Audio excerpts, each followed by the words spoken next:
Le journal de la ville, le premier magazine de l'information provinciale.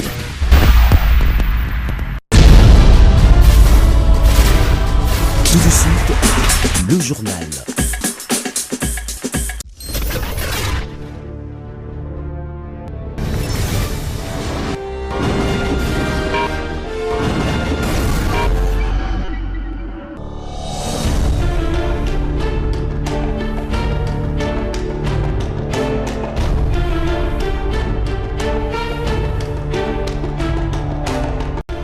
Bon début de semaine à toutes et à tous, mesdames et messieurs. Merci de faire confiance au journal de la ville et tout de suite les sommaires. Les ministres d'État, ministres de la Justice et garde-dessous de la RDC mettent en garde contre toute tentative d'instrumentalisation des figures publiques afin d'incitation à la haine, des provocations à la violence ou d'atteinte à l'ordre public. Tout contrevenant fera l'objet de poursuites judiciaires conformément à la loi. Dans un communiqué livré à la presse ce lundi 11 mai, le président national du mouvement de réveil de la jeunesse congolaise, Maître John Bayantita, sollicite au président de la République, Félix-Antoine Tshisekedi, de décréter un état de siège ou de guerre, mettre fin aux activités politiques et former un gouvernement resserré des missions avec un seul objectif, mettre fin à la guerre et à l'insécurité persistante à travers l'ensemble du territoire national.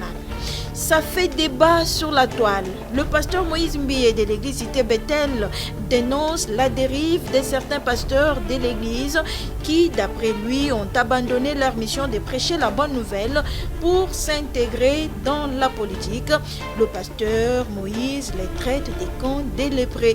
Vous les suivrez dans ce journal. C'est tout pour les sommaires. Mesdames et messieurs, encore une fois, bienvenue dans ce journal. Le journal de la ville, le premier magazine de l'information provinciale.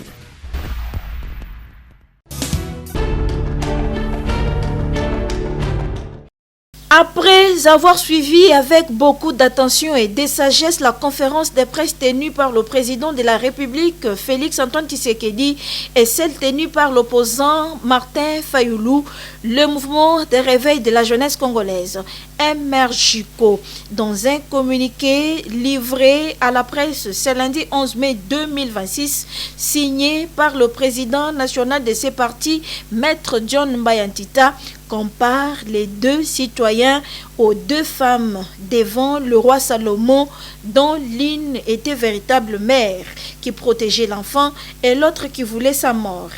Et pour ne pas perdre du temps avec des exercices démocratiques élastiques et inutiles, le MRJCO sollicite au président de la République de décréter un état de siège ou de guerre, mettre fin aux activités politiques et c'est en attendant la fin de la guerre. Les contextes actuels sécuritaires marqués par l'occupation d'une partie du territoire national exigent, selon le MRJCO, une suspension des joutes politiciennes au profit de l'unité et de la défense de la patrie. La priorité absolue demeure la restauration de l'intégrité territoriale et de l'autorité de l'État sur l'ensemble du pays. Le mouvement de réveil de la jeunesse congolaise demande également au président de la République la formation d'un gouvernement resserré des missions avec pour objectif mettre fin à la guerre et à l'insécurité persistante à travers l'ensemble du territoire national. Dans ce gouvernement réduit, le MRJCO propose que chaque portefeuille ministériel devra être strictement orienté vers l'effort de guerre, la mobilisation des ressources, le soutien aux forces armées de la République démocratique du Congo et la protection des populations civiles. Toujours dans son communiqué de ce jour, le MRJCO exige la mise en place d'une commission d'enquête sécuritaire et judiciaire composée des différents services de sécurité ainsi que du procureur général près la Cour de cassation avec pour mandat d'enquêter sur ceux qui ont facilité d'appuyer la République démocratique du Congo afin et d'organiser le plus grand génocide du siècle avec plus de 20 millions de morts. Selon les termes du président national du MRJCO, cette commission d'enquête sécuritaire et justice devra établir les responsabilités, identifier les réseaux de complicités internes et externes et permettre à la justice de poursuivre les auteurs présumés des crimes commis contre la nation congolaise. Quant au slogan Fachi Azanano, Fachi a une mission, le MRJCO souligne que c'est sur base de ce qu'il venait de vous présenter au-dessus de son communiqué. Pour le parti politique Mouvement des réveils de la jeunesse congolaise, lorsque cette mission sera accomplie, c'est alors que s'ouvrira le jet démocratique. Et aux opposants, surtout ceux qui ont des origines étrangères, le MRJCO leur demande de se taire s'ils n'ont rien à apporter à la République, car le temps d'être nommé aux responsabilités d'État après avoir attaqué le pouvoir en place est révolu.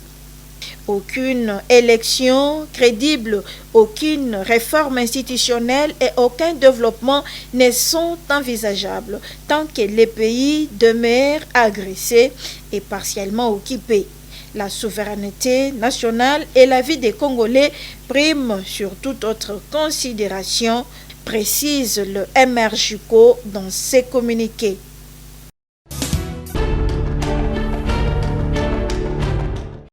Est-ce que vous savez qu'il existe des camps de lépreux sur cette terre? C'est un message qui a enflammé la toile. Le pasteur et chantre Moïse Mbiye de l'église Cité Bethel, ce dimanche 10 mai 2026, du haut de la chair, a mis du feu sur ses collègues pasteurs de l'église des Réveils, les qualifiant d'opportunistes politiques, car d'après lui, ils ont abandonné leur mission de prêcher la parole de Dieu pour s'investir dans la politique, cherchant à tout prix à se rapprocher du pouvoir pour des intérêts financiers, parlant du changement de la Constitution. Ils sont tous du camp des lépreux, isolés pour des intérêts égoïstes, les traite ainsi le pasteur Moïse. Est-ce que vous savez qu'il existe des camps de lépreux sur cette terre? There are camps of leprosy camp on earth. Il y a des endroits, des amitiés quand vous entrez. Et puis tu remarques que vous tous vous réfléchissez de la même manière. Vous fonctionnez de la même manière. Vous avez les mêmes limites. Et l'amitié est devenue un camp de lépreux. Your relationship becomes the camp of leprosy. Il y a des rassemblements de pasteurs. Quand ils se retrouvent, ils prennent le vin. When they encounter, Ils parlent de la politique. Ils pensent à une seule chose. Bon, on va changer la constitution. Bon, c'est tout. Et c'est devenu un camp de lépreux. That is a camp of leprosy. Ils n'ont que ça, ils bénissent plus personne. They bless. Des propos qui n'ont pas laissé indifférents certains hommes de Dieu qui n'ont pas tardé à réagir avec des versets bibliques à l'appui. Pour le pasteur Godem Poyi, député national, les pasteurs doivent participer au débat constitutionnel comme Joseph et Daniel ont participé aux débats étatiques.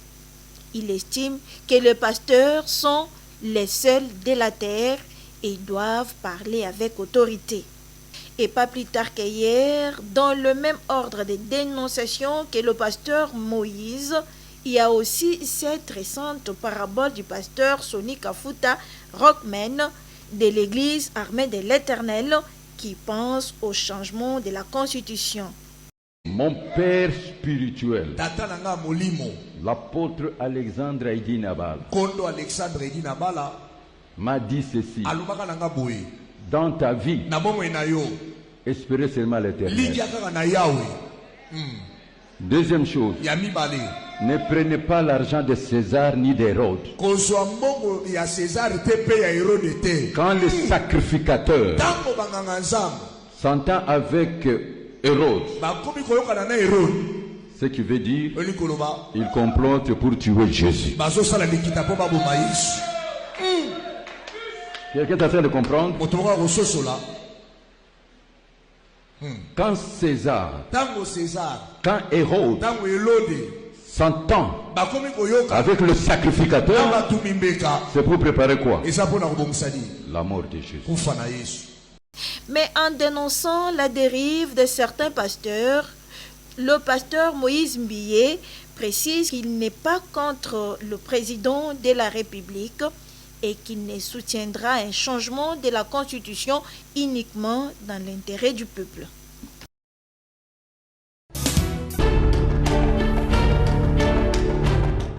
Les réformes constitutionnelles annoncées en République démocratique du Congo ont besoin du peuple de Dieu, que le peuple soit prêt pour s'exprimer au référendum.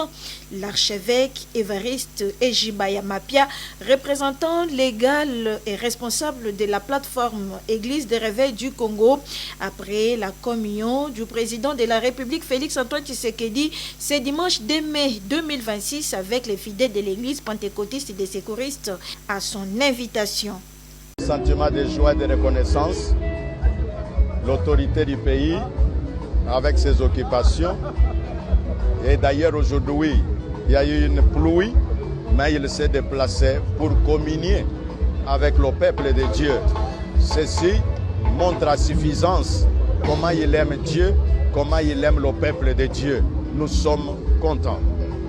Par rapport aux chrétiens, quand le président de la République a dédié le pays à Dieu, ce n'est pas un mot politique, c'était une volonté de sa confession de foi. Sa présence dans l'Église, c'est pour montrer à la population congolaise que lui a une alliance avec Dieu. Et maintenant, à nous le peuple, par rapport à la nation, nous devons savoir en quelle période nous vivons. L'année passée, c'était le bruit de guerre et consorts, mais maintenant là, nous avons les accords avec les États-Unis. C'est le moment du développement. Or, avec la constitution actuelle, ça va poser énormément de problèmes.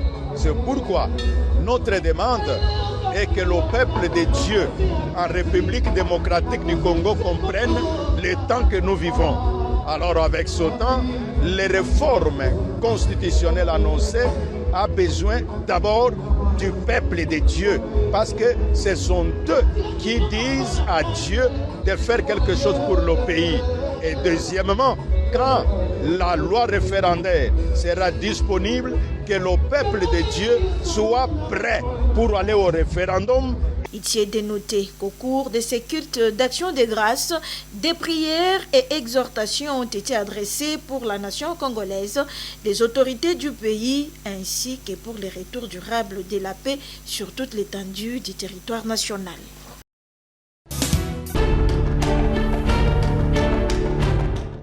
Le président de l'Assemblée nationale, Aimé Boji Sangara, a accordé le lundi 11 mai 2026 une audience au réseau des femmes parlementaires venues lui présenter officiellement les membres de son nouveau bureau récemment mis en place. Conduite par sa présidente, la députée nationale Antoinette Samba Kalambay, la délégation a profité de cette rencontre pour échanger avec les speakers de la Chambre basse du Parlement sur les grandes orientations du réseau ainsi que sur l'organisation de sa sortie officielle prévue le 28 mai prochain. Au cours des échanges, les représentantes du réseau des femmes parlementaires ont soumis plusieurs préoccupations relatives notamment à la représentativité des femmes dans les instances parlementaires, aux conditions liées aux missions parlementaires ainsi qu'au renforcement des capacités des femmes élues afin de leur permettre d'assumer pleinement leurs responsabilités institutionnelles. Nous, réseau des femmes parlementaires, nous avions mis en place un nouveau comité. Et aujourd'hui, nous avions rencontré le président de l'Assemblée nationale, d'abord, premièrement, pour lui présenter le nouveau bureau, et puis nous lui avons présenté les desiderata des femmes parlementaires, entre autres la représentativité qui ne suit pas par rapport au nombre de femmes, les problèmes des missions parlementaires et la formation des femmes parlementaires. Attaché aux valeurs d'inclusion, d'équité et de promotion du leadership féminin, le président de l'Assemblée nationale a salué la dynamique impulsée par le nouveau bureau du réseau des femmes parlementaires. Aimé Boji Sangara a à cette occasion encourager les membres de cette structure à poursuivre leur engagement en faveur de la valorisation de la femme au sein des institutions de la République et du renforcement de la participation féminine à la vie parlementaire. Dans la continuité de son agenda de la journée, le président de la Chambre basse du Parlement s'est ensuite rendu aux travaux de la commission politique, administrative et juridique présidée par le député national André Mbata. Aimé Boji Sangara a tenu à prendre part à ces travaux afin d'apporter son accompagnement institutionnel et ses orientations sur les dossiers examinés. À travers ces différentes activités, le président de l'Assemblée nationale réaffirme sa détermination à faire de l'institution parlementaire un cadre de dialogue, d'inclusion et d'efficacité au service de la démocratie, tout en accordant une attention particulière à la promotion du genre et à l'amélioration du travail parlementaire.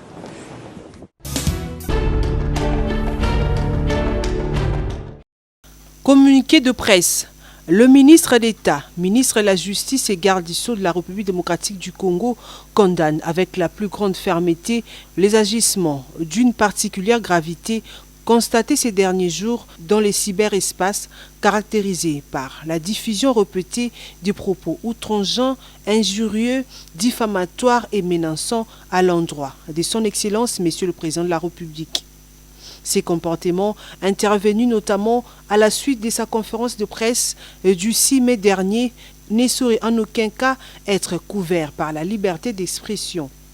Ils accusent au regard du droit pénal congolais et des infractions dûment qualifiées attentatoires à l'autorité de l'État et susceptibles de porter atteinte à la cohésion nationale ainsi qu'au respect dû aux institutions de la République. Les ministres rappellent que le président de la République, en sa qualité de garant de la Constitution, de l'unité nationale et du fonctionnement régulier des pouvoirs publics, incarne une institution dont l'intégrité, la dignité et l'honneur bénéficient d'une protection juridique renforcée. En conformité avec nos allégations constitutionnelles, légales et internationales en matière de protection des institutions et de lutte contre les infractions commises par voie numérique, et le ministre d'État, ministre de la Justice et garde des Sceaux a donné injection aux autorités judiciaires compétentes de procéder à la mise en mouvement immédiate et systématique de l'action publique aux fins de procéder sans délai notamment à l'identification technique, numérique et judiciaire des auteurs de publications incriminés, y compris ceux opérant depuis l'étranger, ainsi qu'à leur interpellation conformément aux procédures légales en vigueur. Le ministre met enfin en garde contre toute tentative d'instrumentalisation des figures publiques à des fins d'incitation à la haine, de provocation à la violence ou d'atteinte à l'ordre public, laquelle fera l'objet de poursuites judiciaires conformément à la loi. Le ministère de la Justice réaffirme sa détermination pleine entière à assurer le respect de l'autorité de l'État, la protection des institutions républicaines et l'assainissement du cyberespace national.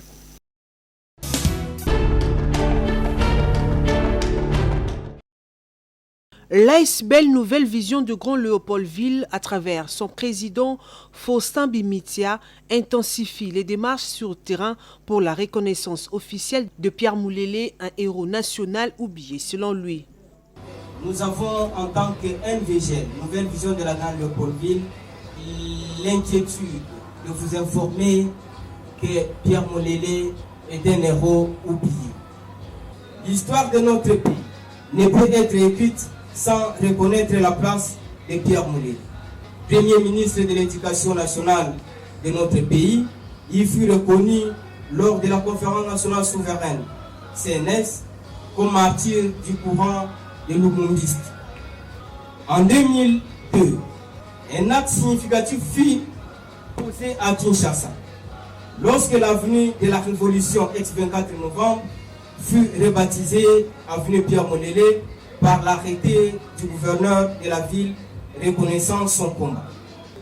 L'aspect Nouvelle Vision de la Grande Léopoldville, NVGL, en date du 23 février, a saisi son Excellence Monsieur le Président de la République, chef de l'État, Félix Antoine Tshisekedi Tshilombo, par une lettre de plaidoyer sollicitant la reconnaissance officielle de la mémoire de Pierre Moulele ainsi que l'ouverture d'un dialogue avec la famille biologique.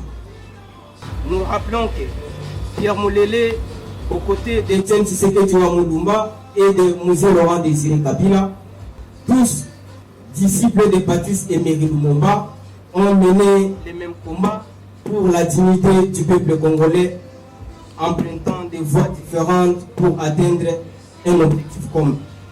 Il a à cette occasion invité les parlements et les autres institutions du pays à réparer l'injustice historique en ajoutant les noms de l'ancien ministre de l'Éducation, Pierre Moulele, dans le projet portant reconnaissance des héros nationaux.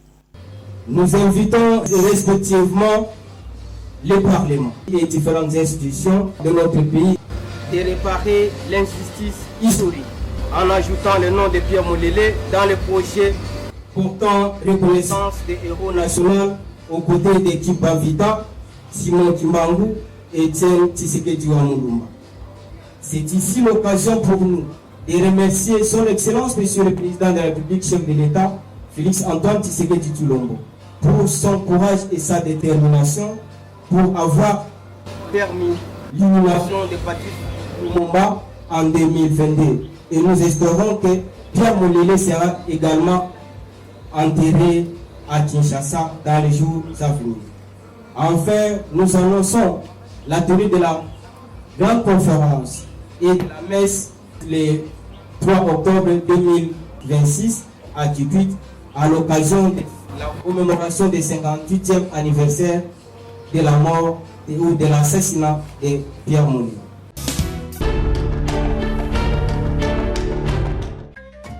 Messieurs,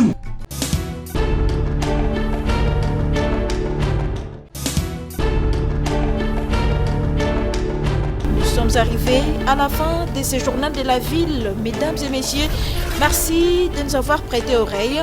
Le prochain rendez-vous est fixé pour ce mardi et d'ici là, portez-vous bien.